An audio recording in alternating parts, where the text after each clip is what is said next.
여러분 안녕하세요. 표정先生です。8回目のレッスンへようこそ。はい、今回は韓国語の基本会話を勉強してみたいと思います。まず本日の学習目標として前回の復習、そして韓国語の動詞について勉強してみたいと思います。前回の復習としては韓国語の基本挨拶を勉強したと思います。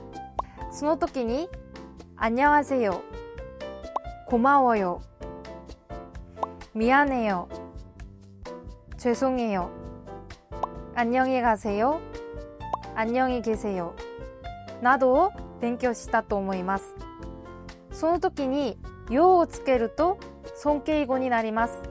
なのでよを抜けば友達同士に言えるタメ口になります。例えば미안해요ではなくて미안해だけすると友達同士に言えるタメ口になります。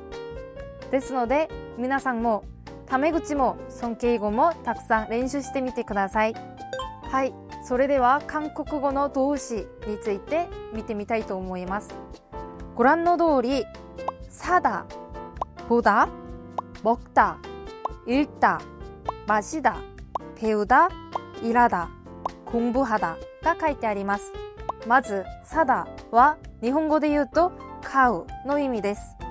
そして보다は見る、먹다は食べる、읽다は読む、마시다は飲む、배우다は学ぶ、일하다は働く、공부하다は勉強するの意味です。どちらも基本形です。それではこれからこの基本形の動詞をいろいろ活用してみたいと思います。はい、それでは動詞の活用について学んでいきたいと思います。まず母音のタイプによって活用が変わります。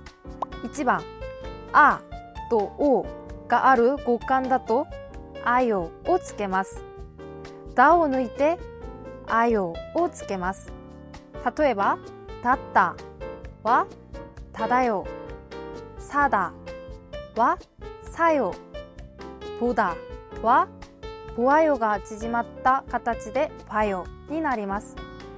明るい音あ、おはあよがつきます。それでは2番、母音のお、う、う、いなどはおよがつきます。例えば먹다は먹어요、읽다は읽어요、배우다は배우어요が縮まって배워요になります。暗い音お、うはおよになります。あと最後に하다は해요に変わります。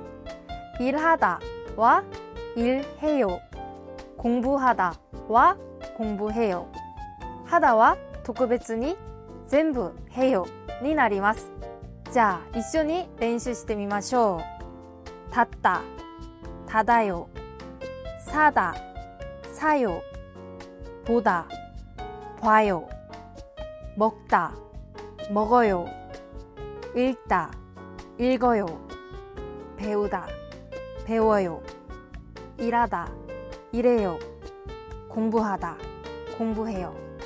このように活用できます。리사 씨, 지금 어디예요? 저는 지금 편의점이에요. 편의점에서 지금 뭐해요? 커피를 마셔요. 마린 씨는요? 저는 집에서 영화를 봐요.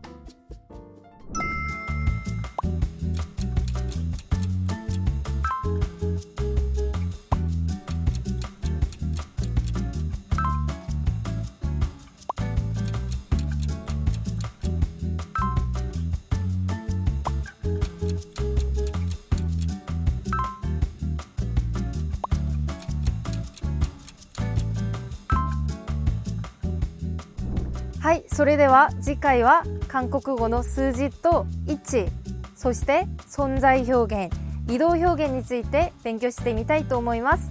皆さんお疲れ様でした。수고하셨습니다。안녕。